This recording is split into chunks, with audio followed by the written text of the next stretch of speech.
Hey there, everybody. Pete Pardo here. Welcome to another episode of What's Hot with Sea of Tranquility. It's Wednesday. It's new album review day today. As I mentioned on the couple other episodes that you got today so far, we're playing a little catch up on some of those ones from 2021 later in the year that we just didn't get to. So usually early mid January is in the history of SOT, whether it be on the YouTube channel or on the webzine, is we usually spend January kind of getting caught up on those ones that didn't quite get reviewed in time in 2021. Here's another one from a Norwegian band. This is their second album. It's basically a duo with a lot of guest stars. The band is called Shamblemaths, and it's just called 2, or Shamblemaths 2. And this is out on the Apollon Records label, which is basically a prog label that has been releasing a lot of pretty cool stuff over the last couple of years. And let's take a look at this one here. So, Shamblemaths. Their first album, self-titled. The second album is just called 2, so not very adventurous when it comes to titling their albums, but hey, whatever works, right? Here's the booklet, which has got some photographs and images and things and information and all that good stuff, which is it's all in English, or mostly in English, right? I think, yeah, it's in English. So, who is in this band? So the mastermind behind the group is a fella named Simon Adnoy Ellingson, and he plays soprano, alto, tenor, and baritone saxes, electric and acoustic guitar, soprano recorder, tin whistle, vocals, chant, whispers, saxophone samples, occasional keyboards, and all that good stuff. The other part of the regular band, they used to have a regular bass player. Now they've got a regular drummer. His name is Ingvald Andre Vasbo on drums percussion. So Ingvald and Simon are the two main guys in the band. And then we've got a ton of guests.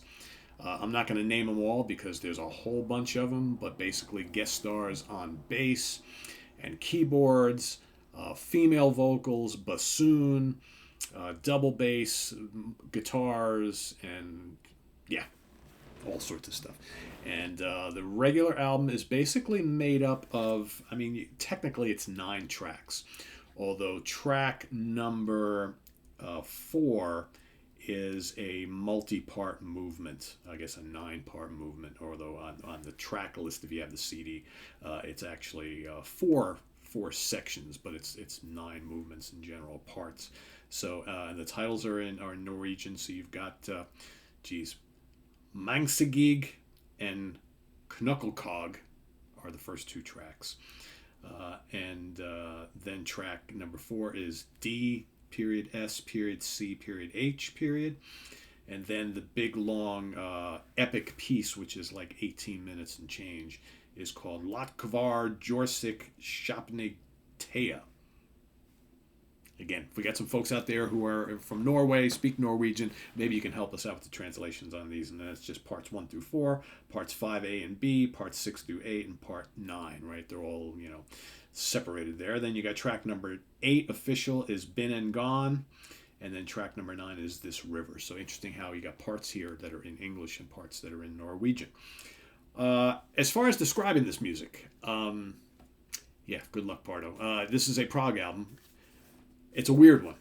This is pretty, at times, really intense, kind of jazzy, Canterbury, RIO, all over the place, and then some. At other times, it's very atmospheric, meditative, and kind of like with little bits of RIO thrown in. I'm not sure I really like it, to be honest with you. I like parts of it a lot, and there are parts of it that I don't like at all. So I think that for me, the first couple tracks and the last track are the most successful. I like this band when they're really chaotic and kind of jazzy and quirky and Canterbury-ish, with the saxes flying all over the place and the jangly guitars and the real kind of complex little freakouts, which is what you get on the first 2 tracks, specifically Knucklecog, which I think is my favorite track on the album. That just reminds me of like National Health, that type of thing, mixed with the kind of Present or Universe Zero at their more bombastic. I like that a lot. I like the sparing use of vocals, but more importantly, the instrumental bits are big and loud and technical and proggy and just all over the place. I like that a lot.